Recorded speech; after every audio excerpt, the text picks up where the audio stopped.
I used to angle every mirror in my house so I'd never catch the back of my head. 3 years ago, my stylist finally said the sentence that changed everything. You're cutting your hair like you still have your 20s density. If you've got fine, thinning hair and you're over 60, the shortcuts that actually work are not what you've been shown in magazines built for thick hair. I researched the exact haircuts in stylist language that make thin hair read as full, healthy, and deliberate for women over 50, so you get real results fast. If you haven't already, hit subscribe, because I cover this every single week. Part 1. The blunt pixie that finally fixed my crown. Most fine-haired women get talked into a pixie because it's easy, and then it goes flat within an hour. Here's the part nobody explains. A blunt cut pixie doesn't work because it's short. It works because of exactly where the weight is removed. Thin strands have almost no natural bend, so any length left dangling at the crown collapses under its own tiny weight the second you walk out the door. I remember sitting in the chair for the first time hearing my stylist call it a waistline pixie, and having no idea what that meant. Now I say it every time. It means the cut is blunt-edged at the very top of the head, with length dropping to almost nothing at the nape. That blunt edge is the trick. A blunt line holds its own shape because there's no tapering to thin it out further, so even fine strands stack on top of each other instead of separating into wisps. The exact phrase to give your stylist is this: cut a blunt waistline pixie, no point cutting or texturizing at the crown, taper only at the nape and sides. Point cutting is the enemy here. It's the technique that creates those feathery tips that look great on thick hair and look like static on thin hair. You want the opposite. You want density held, not scattered. There's a second piece most women skip, and it's the one that made the biggest difference for me. Asking for the crown section to be cut slightly longer than you'd expect, around 1.5 inches, rather than the very short 1/4 inch pixies you see online. That extra length gives the blunt edge something to hold on to. Too short, and there's no weight left to create the stacking effect at all, no matter how blunt the line is. My friend Rosalind came to me in tears before her 50th reunion, certain her hair had given up. She'd had 3 pixies in 2 years, each one flatter than the last, because every stylist kept texturizing the ends to make it look more natural. I sat with her the week before, wrote down the exact phrase above, and told her to hand it directly to whoever was cutting her hair. She sent me a photo 4 hours later standing in her bathroom, and her crown had actual lift for the first time in years. She said strangers at the reunion asked who was doing her hair now. What actually changes when you get this right isn't just the mirror. It's how people look at you in a room. A flat pixie reads as tired, no matter how put together the rest of your outfit is, because the eye goes straight to the scalp. A blunt waistline pixie reads as sharp and intentional, because the eye sees shape instead of gaps. That's the whole difference between a haircut that ages you and one that doesn't. And it costs nothing extra at the chair, it's just the right words. The finishing touch matters here too, so don't skip it. Ask for a light matte clay, not a gel or mousse, worked only through the crown while the hair is about 80% dry. Gel on fine hair over 60 tends to look wet and separated, almost stringy, while a matte clay adds grip without weighing the strand down. Rub it between your palms first until it's nearly invisible, then press it into the roots at the crown with your fingertips, not a brush. This is the step Rosalind said she'd been skipping for 2 years, and it's half of why her crown finally held its shape past 9 in the morning. So that's the pixie fixed.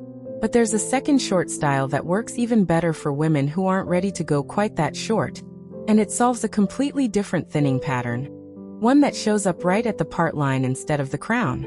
Part 2. The textured crop that hides a widening part. Here's something most women don't realize until it's already happened. Thinning at the part line isn't usually about losing hair count. It's about the part itself getting wider because the hair on either side has lost the weight to fall and cover it. You can have the same number of strands you had a decade ago and still see more scalp, purely because those strands are lighter and splay outward instead of lying flat. I felt this one personally. I kept parting my hair in the exact same spot for years, the way I always had, not realizing I was training that same strip of scalp to show more each time. My stylist called it part fatigue, and it was the first time I understood that the part line itself was working against me, not just the thinning. The fix is a textured crop with a deep side part, not a center part, and it needs a specific cutting technique behind it. Ask for this exactly. Cut a textured crop with a deep side part, using point cutting only at the mid-lengths, and leave the root area untouched and blunt. Notice this is the opposite instruction from the Pixie in part 1. There, you avoided point cutting near the crown. Here you want it, but only in the mid-lengths, never at the root. That distinction is what separates a crop that looks deliberately textured from one that looks thin. A deep side part does something a center part physically cannot. It shifts the heaviest section of hair to one side. And that section, even with fewer strands, has enough combined weight to fall forward and genuinely cover the scalp along the part line. A center part splits your remaining density evenly down the middle, which is exactly the opposite of what thinning hair needs. You want density concentrated, not divided. The styling step that makes this hold through the day is directional blow drying, and it's oddly specific.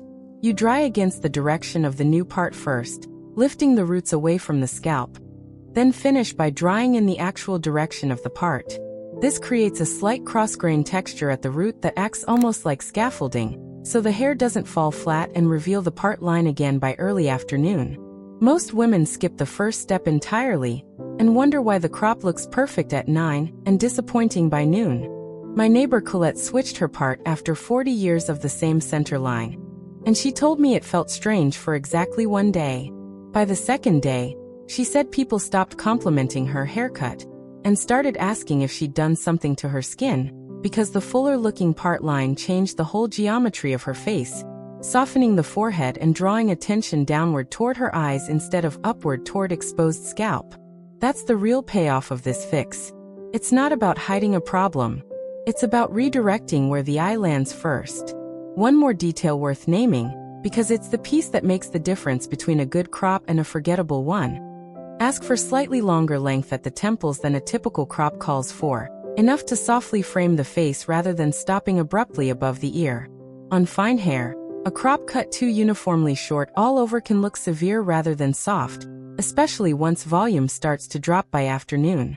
That extra half-inch at the temples gives you a frame that still reads as soft and current even after the root lift has settled. The before and after here is stark once you see it laid out. Before, a widening center part with visible scalp and no product holding the shape. After, a deep side part textured crop with lifted roots, framing temples, and full coverage along the part line by design, not by luck. There's a third cut that solves a problem neither of these two touches. One that shows up specifically in the back and sides once hair gets short. And it's the one most women get completely wrong on the first try. Part 3. The rounded nape that stops the helmet look. Short hair on thinning strands has a very specific failure mode. And it's one you've probably seen without knowing its name. The helmet look, where the sides and back sit stiff and separate from the head shape instead of following it. It happens because most shortcuts for older women are finished with a hard, squared edge at the nape, and squared edges need density to look intentional. Without enough density behind them, a squared nape just reads as a shelf of hair sitting slightly away from the skull. I didn't understand this until my stylist ran her hand along the back of my head and said, "Feel that gap? That's not your hair being thin, that's the cut fighting your head shape." That sentence rewired how I thought about short hair completely. The cut has to follow the skull, not sit on top of it like a separate structure. The fix is a rounded, graduated nape, and the phrase to use with your stylist is precise. Graduate the nape in a rounded shape, following the natural curve of my skull, no hard square corners at the hairline.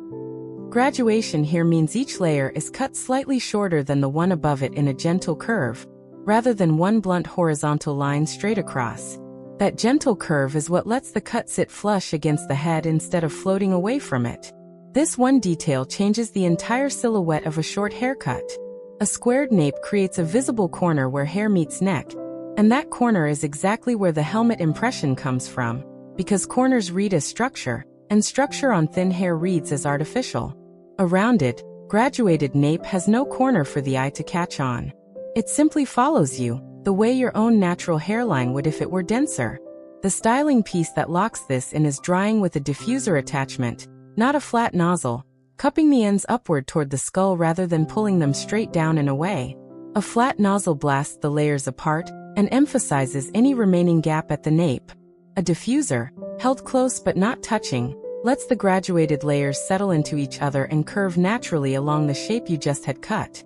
It takes maybe 90 extra seconds, and it's the difference between a cut that looks styled and one that looks like it fell into place by accident. My Aunt Diane had worn the same squared bob nape for 15 years, convinced it was simply her cut. When she finally asked for the rounded graduation instead, she called me that same evening, almost annoyed, asking why nobody had ever told her the squared shape was the reason her hair always looked slightly stiff in photos. Her exact words were that her head finally looked like it belonged to her hair instead of the other way around. That's the effect a rounded nape has. It stops the hair from looking like a separate object sitting on the head. One additional stylist note worth requesting: ask for the graduation to be slightly longer than usual at the very center of the nape, tapering shorter toward each side, rather than one even length across. This center point of extra length is what gives the rounded shape somewhere to curve from. Without it, even a graduated cut can start to look flat across the back once the initial styling grows out by a few weeks. The transformation from squared to rounded is one of those changes that photographs completely differently, especially from behind, which is the one angle most women never think to check before leaving the salon. 3 cuts down, and each one solves a completely different way thin hair can betray you. There's one last thing that ties all 3 together, and it has nothing to do with the cut itself. Part 4. The one product rule that ruins all 3 cuts. Here's the part that surprises almost everyone, including women who've gotten every single cut in this video exactly right. The wrong product can undo a perfect haircut in about 10 minutes, and it's usually the product marketed directly at you. Volumizing mousses and heavy anti-frizz creams, the ones labeled for mature hair on the bottle, are frequently the worst choice for genuinely fine, thinning strands, because they're formulated with heavier polymers meant for coarse, frizz-prone hair textures, not delicate ones. I learned this the hard way after buying an expensive volumizing mousse specifically, because the label showed a silver-haired model. 3 days in, my new crop looked flatter than before the haircut, and I couldn't understand why until my stylist picked up the bottle, read the ingredients, and said, "This is going to weigh you down every single time." That was the day I learned that made for mature hair and made for fine hair are not the same claim at all, even when they're sitting on the same shelf. The fix is a single rule, and it's simple enough to say to any salon employee or write down at the drugstore. Choose only root-lifting sprays or lightweight mousses labeled specifically fine hair. Never volumizing alone, and apply product exclusively at the root.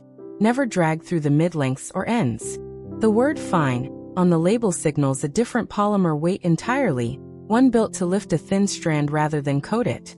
Volumizing alone without fine specified is frequently formulated for thicker hair that needs texture roughed up, which is the opposite of what a delicate strand needs. Root-only application matters just as much as the product choice. Fine hair has so little natural weight that any product dragged down the length compounds instantly, turning what should be a light lift at the crown into limp, separated strands by the ends. The technique is to apply at the root with fingertips while the hair is roughly 80% dry. Work it in with a light scrunching motion upward toward the scalp, and stop there entirely. Never comb it through the rest of the length.